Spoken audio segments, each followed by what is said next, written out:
Damn, my head, my do-rag is terrible. Starting off on the wrong foot already. This is what I get for going live, I guess. Well, what is up, my travel people? Welcome back to the Pree Da Production YouTube channel. I'm your host, Majara, aka Midge, and welcome to this transfer deadline day special. Let me just fix the camera real quick. That's better. Welcome to this transfer deadline day special. And I just wanted to take this opportunity to finally go live on this channel. I've been meaning to for a while, but I haven't had any occasions to do that. But now we have 11 o'clock deadline. So we've got a whole hour or so to talk about Manchester United's transfer window this summer season, as well as some other big transfers that have happened along the way. So I'm not going to try and take too much of your time. I just wanted some therapy and just discuss Manchester United's transfer window so far. But before we do that, I just wanted to go over some teams that I feel like have done a pretty good job in either getting rid of the deadwood, adding supreme talented players to their team, and being actually formidable. Last year they could have been seen as a joke, but this year they could actually do something. Well, the first team on my list, I've decided to put big old Brighton. Like, I know a couple Brighton fans, and yo, this team is no joke. They are not here to play games. I feel like when they came up, a lot of a lot of teams, a lot of fans, especially myself, thought, oh, seaside team, they usually get blown over like the wind. Like Blackpool, they got dusted. Southampton dusted. Like Portsmouth been dusted. Sorry, I had to put that there. But a lot of these teams tend to go down. But Brighton, nona, nana. These men have stayed up and have been bringing talent to the top echelons of the Premier League since they got here, really. But the work they've done this summer to replenish the outgoings. They've been selling players for like record fees. Moises Caicedo, McAllister. These guys have been going for top dollar, and they've been able to bring back probably the next best things in those positions. And one of the standouts was, a recent transfer that I was like, oh, this could be interesting. Is Ansu Fati on loan from Barcelona, if you will.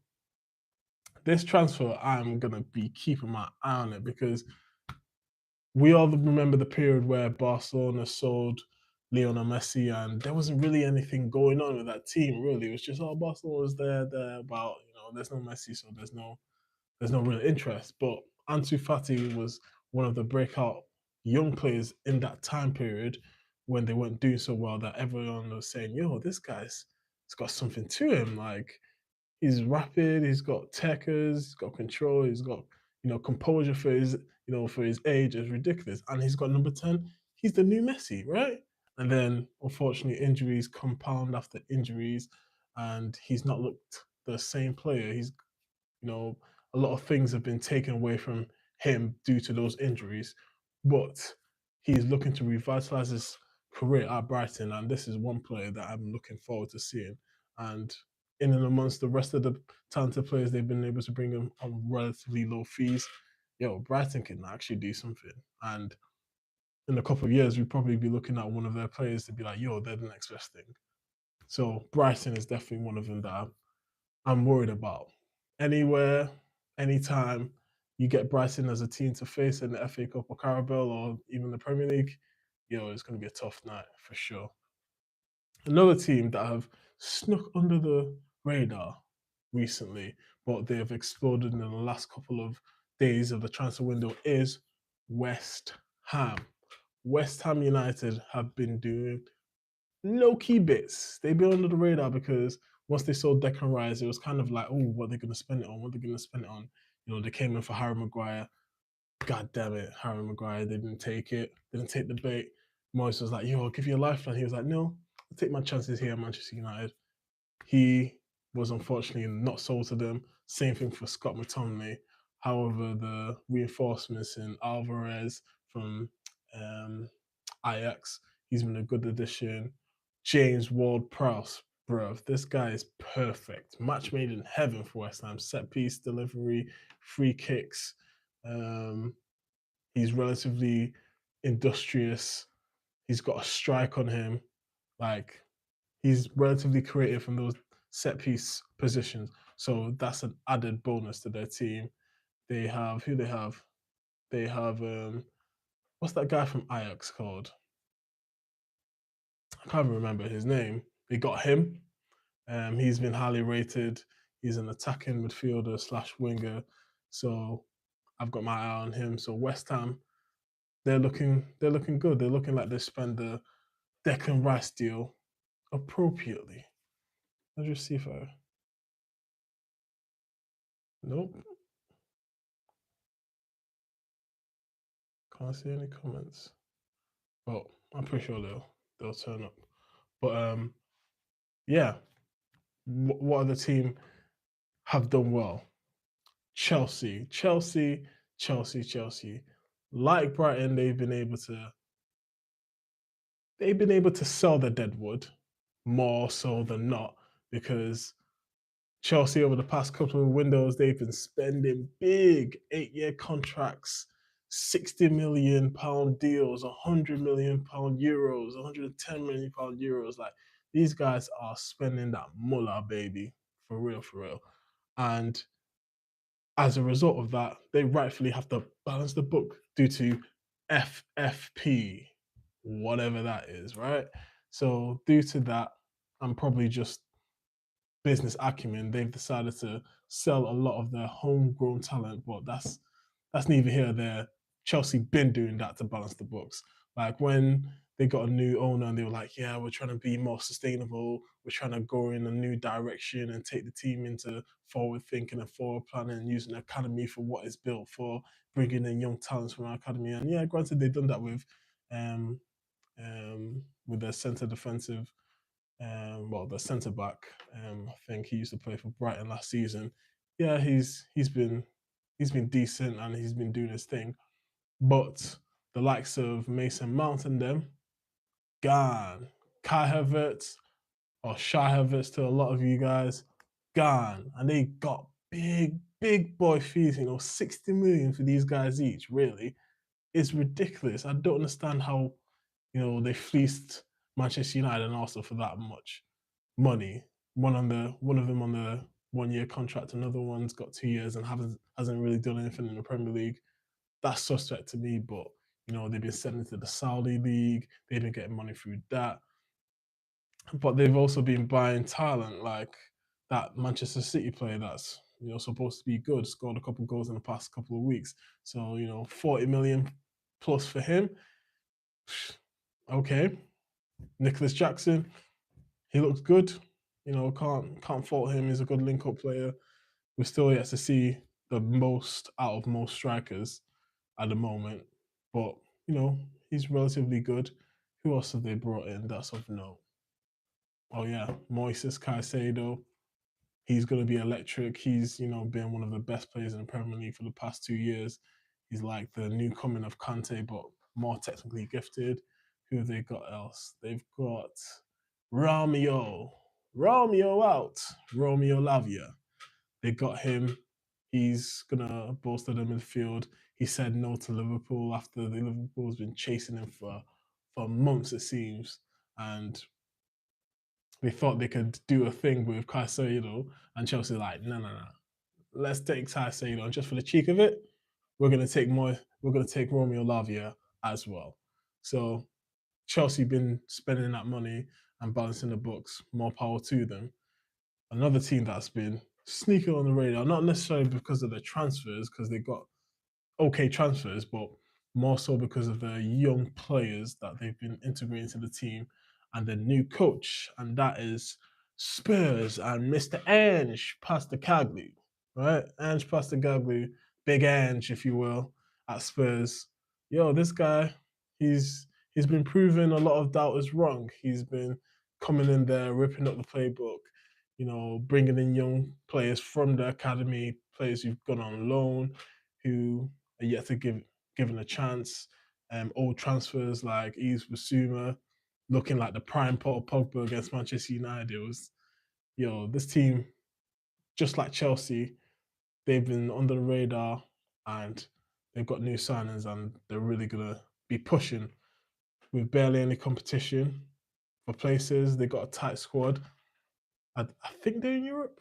I think they're in Europe. So tight squad, 2 games a week, should be fresh. And Spurs fans are gonna be Spurs and they're gonna be loving. They're gonna be loving the good football, but nothing's gonna come at the end of it. They're already out of the Carabao Cup already, so it's kind of peak for them. But they will be entertaining to watch. And Big Ange, you guys better watch out for him because he ain't no joke. Okay, on to the foreign teams that I feel like have done a good job. These are just, teams that have been on my radar because of the news and the cycle and the players they've been getting, and due to probably them being English, that's probably why, is Real Madrid. Real Madrid and their signing of Jude Bellingham. Jude Bellingham is the one. Jude Bellingham is that guy. He is him. First 2-3 games for Real Madrid, this guy's bagged. This guy's bagged. Benzema who? Benzema what? They don't miss this guy at all. And I'm pretty surprised why they played him instead of putting him in a midfield role, stereotypical midfield role with a defensive midfielder, another centre mid, and then him. So like that's Tchouaméni and Camavinga and then Bellingham. Instead of that mix, which they could probably do, they've decided to mix it up with Cruz, Modric, and the other midfield talent in a natural diamond. And Jude Bellingham is playing at the tip of it with the split strikers of, I think it's Rodrigo and Gabriel Jesus. Oh, not Gabriel Jesus. Vinicius Junior. That's him. Wrong Brazilian. Vinicius Junior is playing as split strikers, and I'm not gonna lie, this formation looks like it's perfect for them. They can fit in their overwhelming midfield talent, whether it's Valverde, Cruz, Modric, Camavinga, Tchouaméni, Bellingham. They can all mix in and match and play in that very, very nice system. And it's narrow, but at the same time, they've got the split strikers who are rapid and creative on each side. So Jude is going to have a lot of people to feed and a lot of shooting opportunities. And this guy's tall, he's athletic, he's nimble, he's got legs, he's quite quick for a guy his size, he's got a shot, he's got a pass. This guy is the one. And 100 million for Jude Bellingham at 19, I think. This is a steal.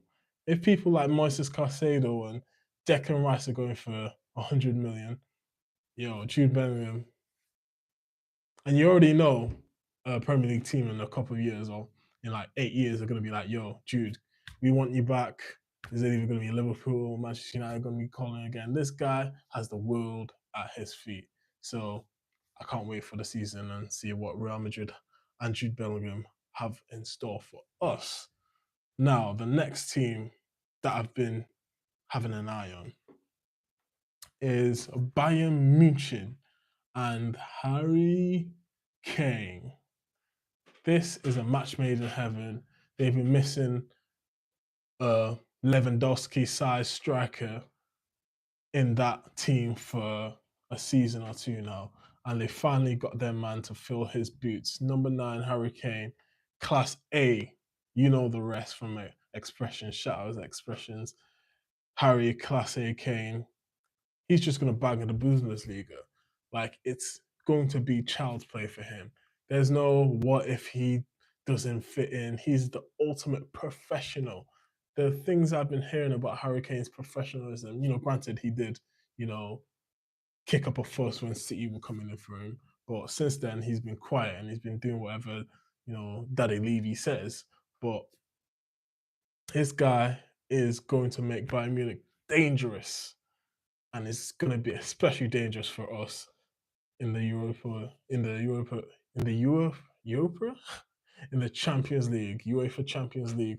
They are in our group. So Bayern Munich are going to be dangerous, especially with Hurricane versus Manchester United. He's going to have a point to prove coming back to the UK whenever that is. And it's not going to be easy getting through that group. I already know. Galatasaray are there, and I think it's Denmark team. I can't remember FC Copenhagen. That's it. They're in there with us, so it's not going to be easy. Like I just know for a fact it's not going to be easy. Now let's talk about Manchester United. Whoo! This has been a roller coaster of a transfer window. I'm not gonna lie, it feels like half of it we were just worried about, oh, are the new owners gonna come in, are gonna be coming in time for the transfer window. We need to get players in, we need to know whether they're coming or not. Are they coming or going? We've got two plans. It was just we don't know what we're playing with. Are we playing with Qatari money or are we playing with monopoly money? Like we're just gonna have to take out loans or, you know, jingle our way through financial loans or financial, transfer loan into buy and all these type of little schemes to try and get by FFP, whatever that is. Like we start off with Mason Mount. And I'm not gonna lie, when we got the signing, I was scratching my head like, what? Mason Mount? Where did this come from? No one was thinking, you know what this team needs for control, for balance? It needs a Mason Mount. It needs basically a Bruno 2.0, but without the creativity. Like every Manchester United fan was like, huh? We've been one of the key fan bases that have been buying this guy, saying it's Frank Lampard's son, he's this, he's that. And now we're going to have to eat our words and back this guy, even though most of us thought, I don't rate him. I just don't rate him. But for the manager, I'm going to give him a chance. He's Premier League proven, you know, the British quota, homegrown quota, he counts for that. So that's a little bit of tax on top. So, we're already paying over the odds for a guy on a 1-year contract, 60 million, including add-ons. So we're thinking, okay, I get why you might want that type of profile in the team. Donny's not doing his thing. You don't really like Scott McTominay and Fred's Fred in it. So if you sell those two players, there's a space for a player like Mason Mount. At least he'll be better than Donny, right?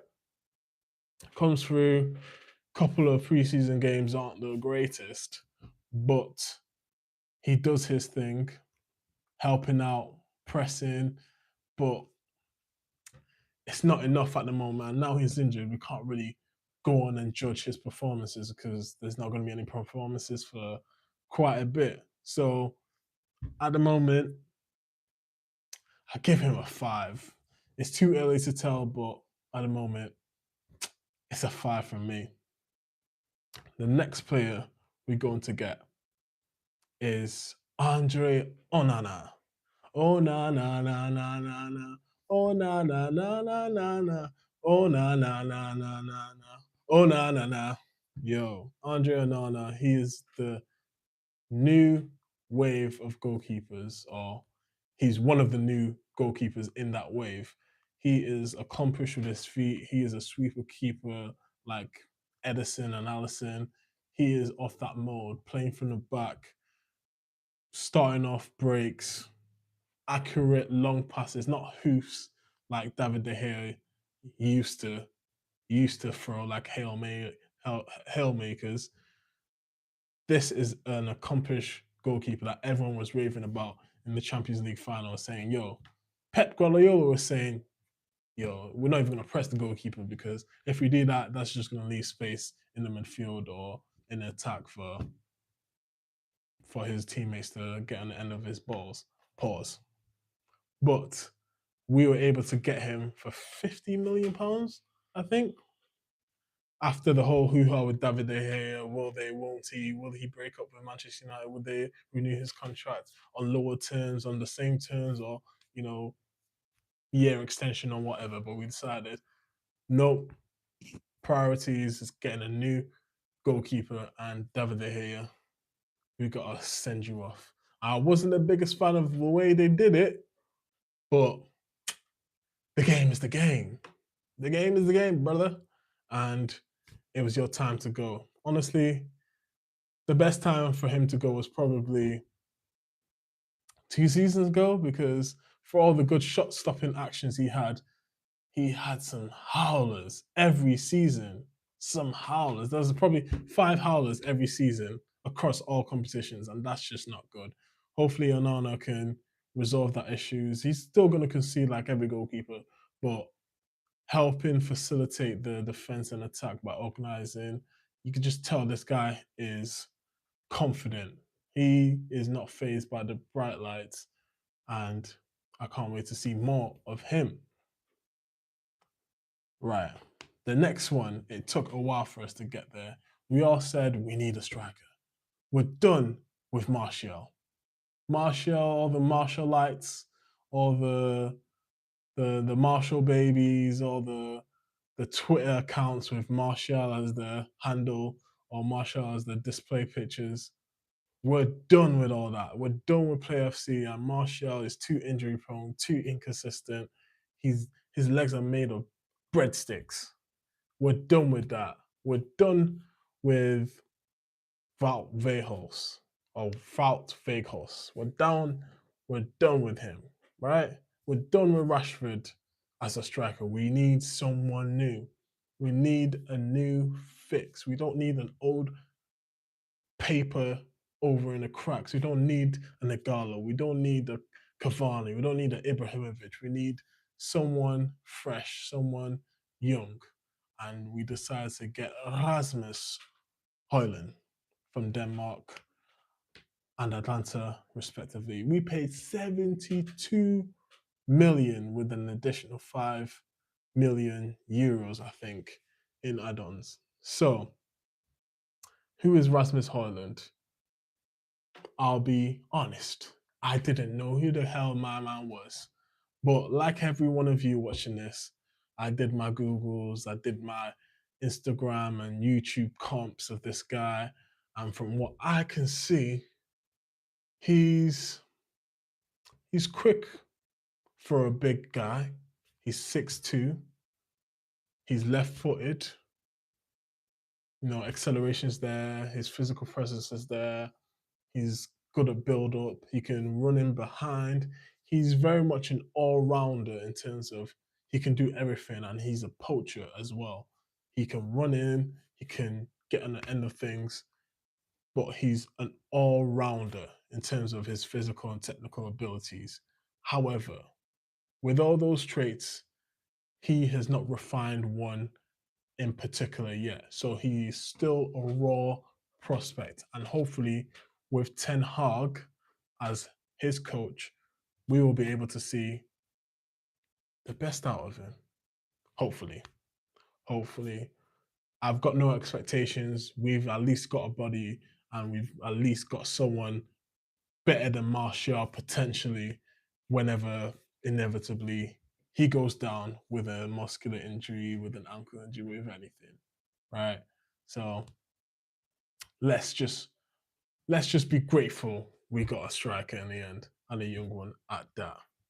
So the next, I think the next stage after those three players was selling players. After we got those three, it was like, okay, now we need to sell to buy. And we were in talks with West Ham for McTominay and Harry Maguire to be sold. Unfortunately, that fell through. We were able to loan out some young players and sell some young players. A lot of people were scratching their heads saying, "Oh, why are we selling this guy? Why are we letting him on loan?" I thought we were giving him a chance. Like, I'd rather have him than the forever seemingly injured Luke Shaw and Talal Maassia. Why are we sending him out on loan? It doesn't make any sense. But one of the young players we were able to keep and potentially give them a future at Manchester United is Kobe Manu. Kobe Manu. I'm not sure yet, but this guy is next up. He is the next Garnacho. He's going to have a breakout year. He's a midfielder in the mold of in a, I want to say Moses Caicedo, but he's not as agile as him. He's got that physical presence. He's 6'2", so he's, physically imposing. He's not one of those young players that can just get brushed off by the wayside whenever you're playing against him. No, he is going to let you know he's there. He's very technically gifted. He's more of a 6/8 than a 8/10. He's more of a Casemiro mold type player than a Bruno type player. So he's going to be more defensively sound. He's going to be positionally sound. He's going to be technically proficient and recycle the ball. And that's what we were seeing him do in preseason. Unfortunately, he got injured against Real Madrid 2 or 3 minutes into the game. And as soon as he went down, I just knew the plans for the first half of the season went out the window because we started playing Mason Mount and Bruno Fernandes with Casemiro, and you could just tell the balance was off. So I've got a feeling that Kobe Menu, if he was injury free right now, he would have started the first 2 games of the season at least, and then Mason Mount may have, came in as a sub or something. But unfortunately, he's injured, but he's going to be the next one up for sure. Regarding the rest of the young players at the club, you're going to fight for your places. There's no pathway for you. With Kobe Manu, there's a clear pathway. There's clear spaces in midfield to develop and gain experience. Whereas with players like Ahmed Diallo, Palestri, Hannibal Mejbri, these guys is going to be the make or break season. If you're not in the team this year, I'm sorry, but you're just going to have to look for another team next year because more time we're just going to be spending for those places that aren't working out, like the right wing position. Let's say less said about the right wing position, the better, to be honest. So after this whole buy to sell or sell to buy scheme that we were trying to do, we were scrimping and scraping for the next signing. And technically, the next signing was a reserve slash second string goalkeeper. A lot of our goalkeepers seem to have been sold, let go, or injured. So we had to get someone in, and we got someone from, I think it's Fenerbahce. I think. Honestly, I didn't even bother to remember his name. It happened like 2 days ago. So I apologize to my man. Hopefully, we get to see you play for Manchester United in like the cup games or whenever Andre Onana is on international duty at the AFCONs. But no one's really paying attention to your signing. I'm sorry. I give, well, yeah, I didn't even give the signings a ratings. I'll give Onana a 7.5 because we're still yet to see the best. Rasmus Højlund, a 5. That's the most I can give you because I haven't seen you yet. And this goalkeeper one, I'll give it a 4. It's quite underwhelming. So it is what it is.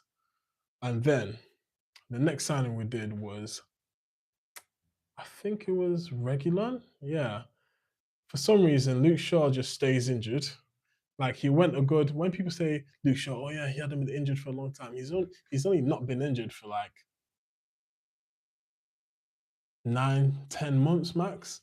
Because with this guy, it's either muscular injury and it's something to do with that leg that he had that leg break on.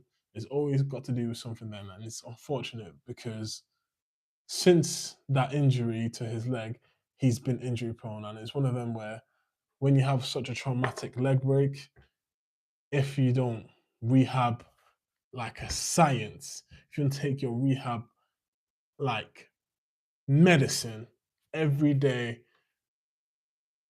to a certain standard, down the line, it's going to affect you. It's going to affect you in ways that you don't even know. Your right side is compensating for the injured left side, or your body is compensating in a different way whenever it's running and doing physical activities. You don't even know. You subconsciously doing it. You're thinking, yeah, I'm fully over my injury, but your body is still out of sync, and you're going to be susceptible to more injuries in your future.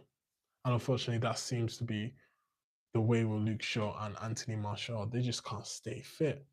It's peak. And as a result of that, We need a left back. We can't go a whole season and a half or half a season with an injured Luke Shaw and an injured Terrell Malacia. Like, honestly, with Terrell Malacia, we don't even know what's wrong. We don't even know what's wrong with him. We don't know what's up. He has been sidelined for a whole of preseason, the last bit of last year, and there's been no news. And in my opinion, it seems like it's a serious injury if there's nothing to be said. Because if it's like, oh yeah, I'll be back in 2 months, 6 weeks, nothing. But if it's undisclosed, that's when you're like, oh, what's going on here? So hopefully they can get better soon. But in the meantime, we have to go for a loan signing of Sergio Reguilon. And I'm not gonna lie, when he first signed for Tottenham, Manchester United were in for him, and I thought, damn, we missed out on him. He could have really pushed Luke Shaw. Instead, we got Alex Tellez. And at the time, I thought Alex Tellez, at least he can cross the ball, but he couldn't even do that in the Premier League. I thought Sergio Reguilon played very well in his first couple of games, and then for some reason he just dropped off the face of the earth. I don't understand. Is he really that bad? Is he really that bad? Like, I don't understand why he's not rated by anyone now. So hopefully he can fill in and do a job. I feel like he can surprise a lot of people. Like, I thought he was a good player. Hopefully he's still a good player. Even though Spurs don't want him and we're getting Spurs rejects. Hey, beggars can't be choosers at this stage in the game. It is what it is. Oh, damn. Regulon. And then I think, let me check if this is official yet. It is 10:49, and I want to see if Manchester United have finally signed this player and have put them on all their socials. Let's search Manchester United on Instagram. Hey, this is why I wanted to go live. Sofian Amrabat is a red. Finally, finally, this guy has arrived to Manchester. Finally, Sofian Amrabat, the Moroccan Magnifico, he is with us. Honestly, this is who we should have signed before Mason Mount.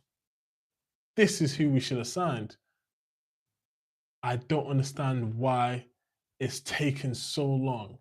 This guy has been doing a mazza. He's been going on strike, training him by himself, not, training with a team, been left out of match day squads, not gone on preseason. This guy has said nobody else but Manchester United. No one else. Tell Fulham to F off.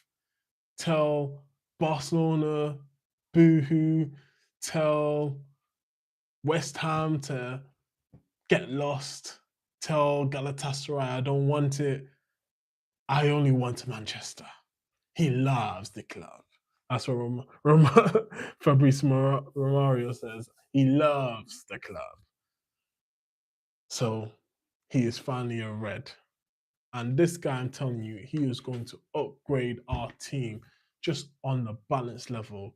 He's dynamic. You saw him at the World Cup. He was covering every blade of grass. And at Florentina, he's not just a destroyer. My man can actually progress the ball.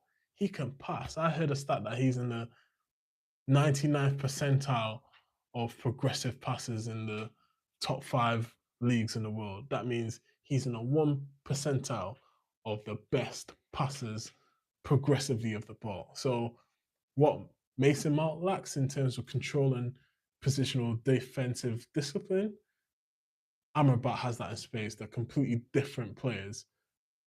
Mason Mount is like an 8 type 10, and Amrabat is like a 6/8. Completely different mindsets when it comes to playing the game. Amrabat's going to keep control. He's going to be that metronome in midfield. He's got a long pass on him.